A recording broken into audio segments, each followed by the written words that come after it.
Alright guys, welcome, good morning. Prairie City, California, getting the bike set, getting ready. The bike prep is real easy. In order for it to fit in the car, we take the front wheel off, and it's just, we got these two bolts up front, and those are 5mm Allen, as you can see, and then we got the 8mm Allen right here. This is the nut, so you want to start on this side, not the other side.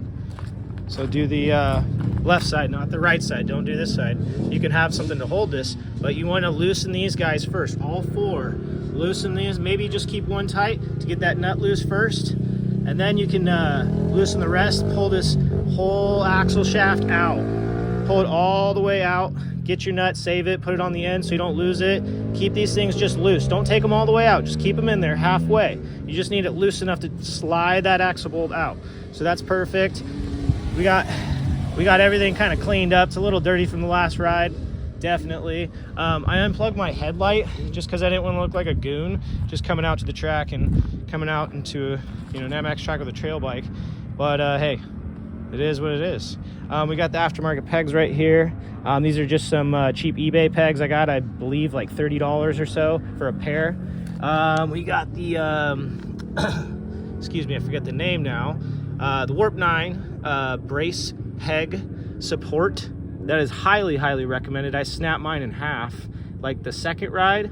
And also, while I'm over here, don't forget about trying to get your vent hose open, because this vent hose is super important. Right here, it'll tell you then what's going on. You need to loosen this guy by pulling it, because when you put it in your car and lay it down, get it out here in your SUV or truck or whatever you got, a car, you got to open that back up, but you want to close it, push it down when you're driving so you don't spill tranny oil in your car. All right, so you can play with the clickers are up here. We got a blue one up there. The rebound's going to be down here, and that just controls the compression of how fast how hard and how stiff you'd like it in the rear. So if you're a bigger guy, you want to stiffen that guy up and try it, and then slowly work it down and slow it down. And then with the rebound, you want to start kind of in the middle and then kind of go up and then go down and see what you like, because that just controls how fast the tire comes back up. So it can slow down the rebound, or it can make the rebound come up quick, like this with the swing arm and the tire. So you got to think about what you want. If you're a trail rider, you want it slower. If you're a fast motocross racer and you like to go quick, you want it stiffer and the rebound faster. So get your chain. This is the next step in bike prep. Make sure that guy's tight, actually. They say to keep it within, I forget the tolerance. I would say 1 inch probably. So a finger span of that, you want it to flex. And that maybe if you're a trail rider, because trails, it doesn't really come off, but the chain comes off when you hit big jumps. So I'm out in the motocross track out at Hangtown, right out there. When I'm out on the big track, I took it out last weekend, and man, my chain came off first jump. And then even the third jump after that came off again, so I just pulled off. So it wasn't really safe. I think I'm gonna make my own chain guide on the bottom like a dirt bike. That way it can't come off as easy. So anyway, chain needs to be tight. I extra tightened it, but it will pull strain on the motor up there. So I gotta be careful, not go too hard, and it's gonna stretch out and loosen up. So you got to realize it's going to stretch out a little bit. So here's your adjusters, 10mm. This is your locking nut. Loosen that guy first, always. You're going to come over here with a 17mm. Loosen the nut on the axle bolt. And then once you got that, you get your 10mm, like I said, and loosen the lock nuts. And here's your adjuster. So you want to bring it outward. You want to unscrew that bolt to tighten it. If you want to loosen it a hair, you bring it inwards. Very simple. I got this MX33 on here.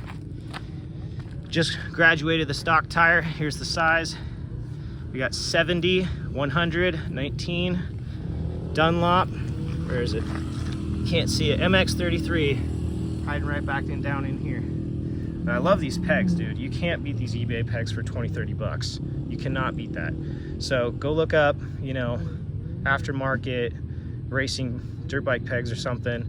I had to actually custom fit these and grind these down, so it's not exactly factory, and there's going to be some, like I said, this there's gonna be a lot of wear and tear right here where your feet go, because if you're a 200-pound rider, 175, and you're a hard, fast guy, you're gonna really break this peg mount, because I did. I'm only 155, and like I said, I'm only X-intermediate. I'm not pro, but I still hold this thing wide. So that's the other thing you gotta think about. So you're not gonna really find any pegs unless you spend $100 and get the pegs that are bolt on, because there's a screw, if I can show you right back here, nut, excuse me, right back there that holds on the peg. See that?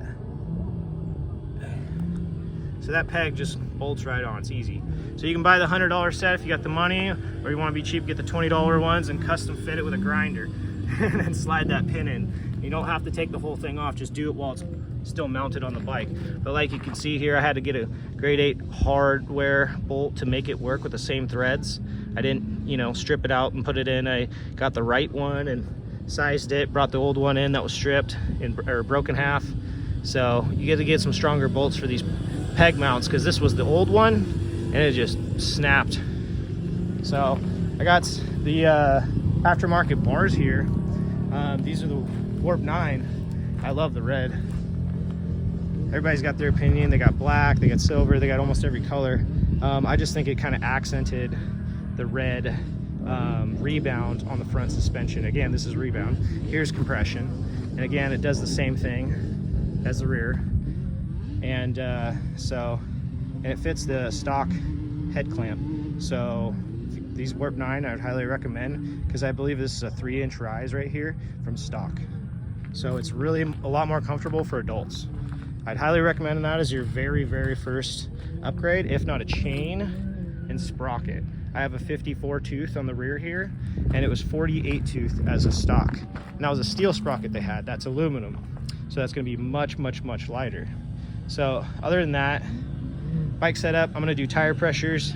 I keep it, people say, you know, 10, 12 PSI if you're on a motocross track or something like that.